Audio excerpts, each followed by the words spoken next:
Hi guys, welcome back to YouTube channel. So actually నాకు evening ఏమైనా తినడం అలవాటు, స్నాక్స్ అన్నమాట. సో అందుకే కొత్తగా ఏమైనా చెయ్యాలి అనిపించింది. యాక్చువల్లీ శాండ్విచ్ బ్రెడ్ కొన్నాను నేను, శాండ్విచ్ చేసుకుందామని. బట్ కానీ కొత్తగా చేద్దాం అనుకున్న బ్రెడ్తోని శాండ్విచ్ తిని తిని బోర్ కొట్టింది.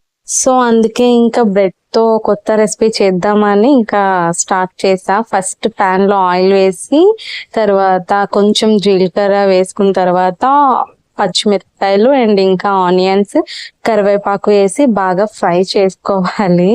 సో ఇలా ఫ్రై చేసుకున్న తర్వాత క్యాప్సికమ్ వేసుకున్నా. యాక్చువల్లీ ఇది ఆప్షనల్, నాకు అంటే శాండ్విచ్ కదా, శాండ్విచ్ చేసుకుందామని ఇవన్నీ కొన్నా. సో అందుకే ఇవన్నీ కూడా ఫ్రై చేస్తున్నా. సో ఇవంతా ఫ్రై అయిపోయిన తర్వాత బాగా కొంచెం అల్లం వెల్లుల్లి పేస్ట్ వేసుకొని అది కూడా బాగా ఫ్రై చేసుకోవాలి. సో ఇవి బాగా ఫ్రై అయిపోయిన తర్వాత కొంచెం క్యాబేజ్ వేసుకోవాలి. యాక్చువల్లీ కొంచెం క్యాబేజ్ రా పక్కన పెట్టుకున్నా, సో కొంచెమే వేసుకున్నా. ఇందులో వేసుకొని ఇది కూడా బాగా ఫ్రై చేసుకొని కొంచెం బాగా ఉడికిన తర్వాత అప్పుడు టమాటా వేసుకున్నా. సో టమాటాలు కూడా కొంచెం మగ్గాలి బాగా. సో అందుకు నేను సాల్ట్ వేసుకున్నా. సాల్ట్ వేసుకుంటే కొంచెం బేగా మగ్గుతాయి అన్నమాట.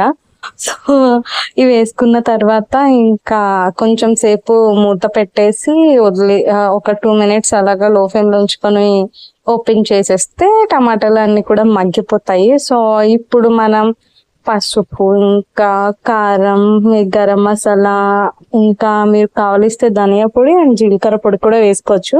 బట్ నేను ఒక కారం మాత్రమే వేసుకున్నా. సో వేసుకున్న తర్వాత ఇంకా ఇది ఏమంటారు, బ్రెడ్స్ని స్లైడ్స్ ఉంటాయి కదా, వాటిని బాగా అంటే స్లైడ్స్లో చేసి ఒక క్యూబ్ లాగా కట్ చేసుకొని అన్ని అందులో వేసేసుకోవాలి.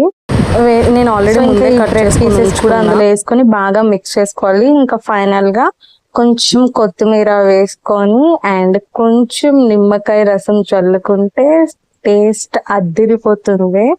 సో ఇంకా నేను కొంచెం క్యాబేజ్ కూడా ఉంచుకున్నాను కదా, సో అది కూడా వేసేసుకున్నాను. టేస్ట్ అయితే సూపర్ వచ్చింది. ఇది నా evening recipe. Thank you guys, thanks for watching this video. Please do like and subscribe.